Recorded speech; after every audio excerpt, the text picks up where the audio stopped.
So the third model of problems related to cluster 1 is calculate total temporary and permanent hardness. You will be given some data. Here the data is calcium chloride 11.1 ppm, magnesium chloride 9.5 ppm, calcium bicarbonate 16.2 ppm, magnesium carbonate 0.84 ppm. Here, when such a problem like this model comes, you have to verify twice or thrice that if the values are given in terms of calcium carbonate equivalents or not. If the calcium carbonate equivalents are given, here there will be a bracket, and in the bracket it was given as all the values are expressed in terms of CaCO3. But I have not given such a statement. Which means you have to first convert these values into calcium carbonate equivalents. I repeat, if any problem of such model comes in your examination, you have to verify whether the values are expressed in terms of CaCO3 or not. If the values are not expressed in terms of CaCO3, you have to convert it. You may ask me, sir, how would we know that the values are given in CaCO3 equivalents? When the problem was given to you, within the brackets, it is mentioned that the all values are expressed in terms of CaCO3. If not, you have to convert. So in this problem, these values are not converted to CaCO3. I will be converting. For calcium chloride, I am sure you knew the formula 11.1 into 100 by 111, which comes as 10 ppm.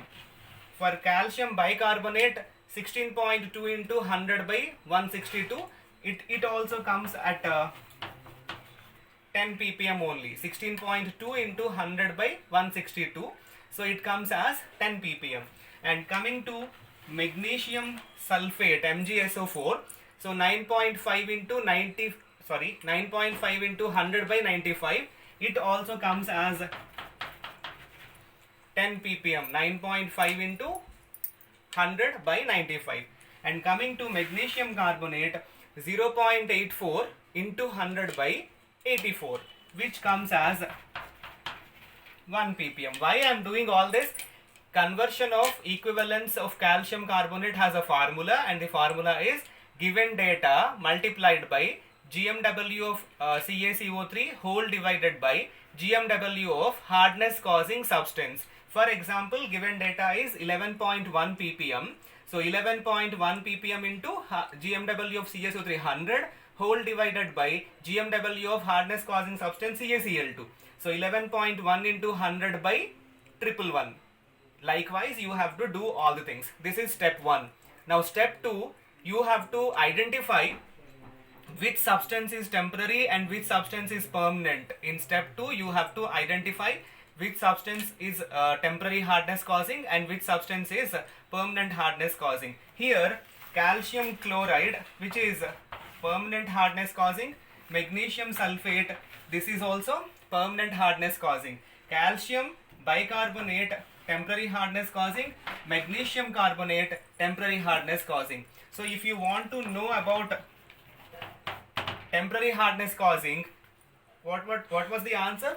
10 ppm plus 1 ppm. So 11 ppm of CaCO3. So temporary hardness from the problem is 11 ppm of CaCO3. Now what to be calculated?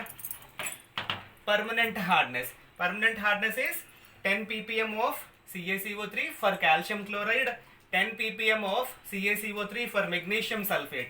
When you combine these two, you will get here 20 ppm of CaCO3. What is left? Total. So total hardness is equal to temporary plus permanent, which is equal to here 31 ppm of CaCO3. That's it.